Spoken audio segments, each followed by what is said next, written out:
नमस्कार, मैं शबीना परवीन और आप सभी देख रहे हैं मेरे साथ भारत मीडिया।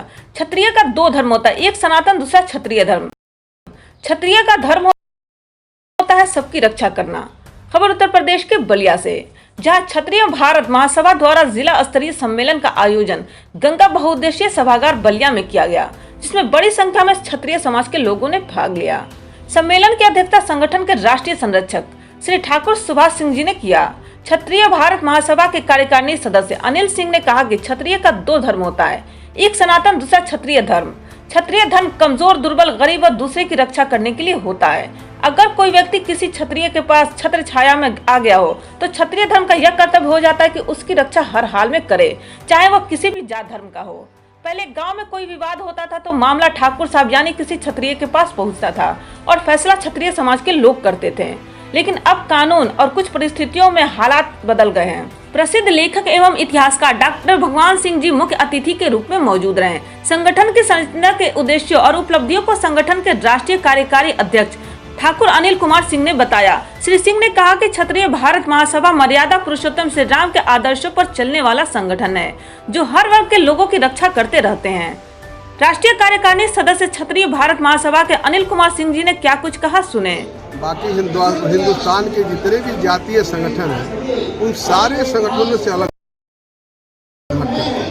हम राजा रामचंद्र जी के आदर्श पर चलने वाले लोग हैं। क्षत्रियों का एक धर्म होता है सबकी रक्षा करना। तो हम चाहते हैं कि जब हम मजबूत रहेंगे तभी हम किसी की रक्षा कर पाएंगे। इसलिए हम मजबूती की तरफ ध्यान दे रहे हैं कि मजबूत हो और समाज में किसी पर के साथ, चाहे कोई जाति हो, कोई धर्म हो, अगर किसी के साथ अन्याय हो रहा हो तो हम उसके खिलाफ खड़े हो जाएं और जो अत्याचारी है हम उसके खिलाफ हों और जिसके अन्याय जिसके साथ हो रहा है हम उसके साथ खड़े रहें। इसलिए हम प्रयास करें। ठाकुर साहब, अभी आपने अपने संबोधन में कहा था कि हमारा दो धर्म है, एक क्षत्रिय धर्म का है जिसका प्रयोग करना चाहिए, दुर्बल, कमजोर और जो भी ऐसे लोग हैं जिनकी मदद करनी चाहिए। अगर छत्र छाया मांगते हैं तो आप भी छत्र छाया देते होंगे। क्या कहना चाहेंगे आप कि आज क्या कारण है कि आज क्षत्रिय आज जो है, जो शान होती थी, जो अपने वचन के लिए पहचाने जाते थे, आज कहीं ना कहीं वैसा नहीं देखा जा रहा है। समस्या ये आ गई कि जब से राजे रजवाड़ों का समय चला गया, लोकतंत्र हो गया, अब इसमें नियम कानून हो गए और क्षत्रिय कमजोर होते गए। उनकी बस जो जगह जमीन थी सीलिंग में चली गई, नौकरी आरक्षण की वजह से मिल नहीं रहा है। तो जब राजपूत कमजोर हो गए तो अपनी ही रक्षा नहीं कर पा रहे हैं तो दूसरों की कैसे रक्षा कर पाए। और हमारे अंदर आपस में बिखराव था।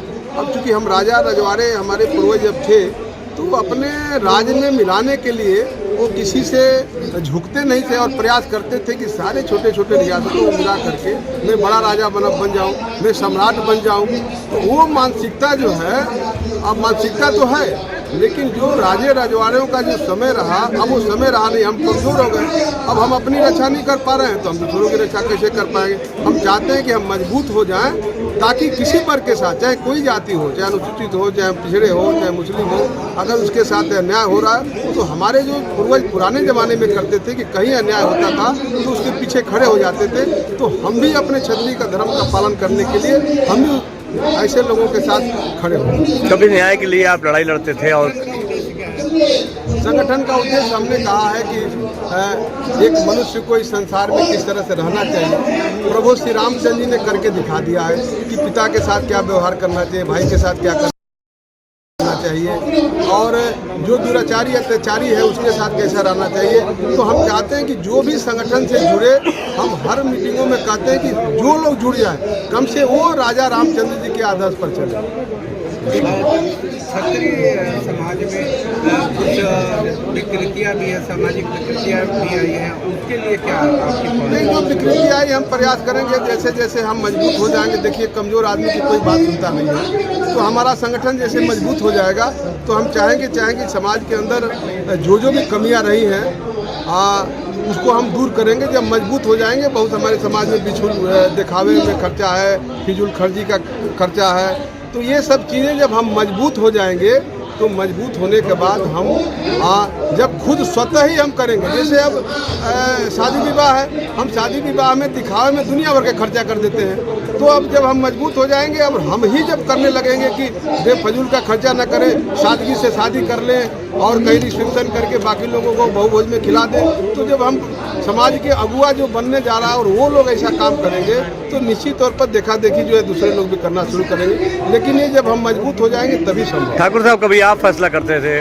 कभी आप फैसला किया करते थे और आज आपका फैसला हो रहा है, तो कहाँ कमजोरी रही है? कमजोरी ये है कि ये राजतंत्र चला गया, जमींदारी चली गई, अब लोकतंत्र आ गया। अब वो जो सत्ता की कुर्सी पर बैठेगा वो चाहेगा वही फैसला कर पाएगा। कानून बन गए, नियम का पहले राजे रजवाड़े जो चाहते थे वही होता था।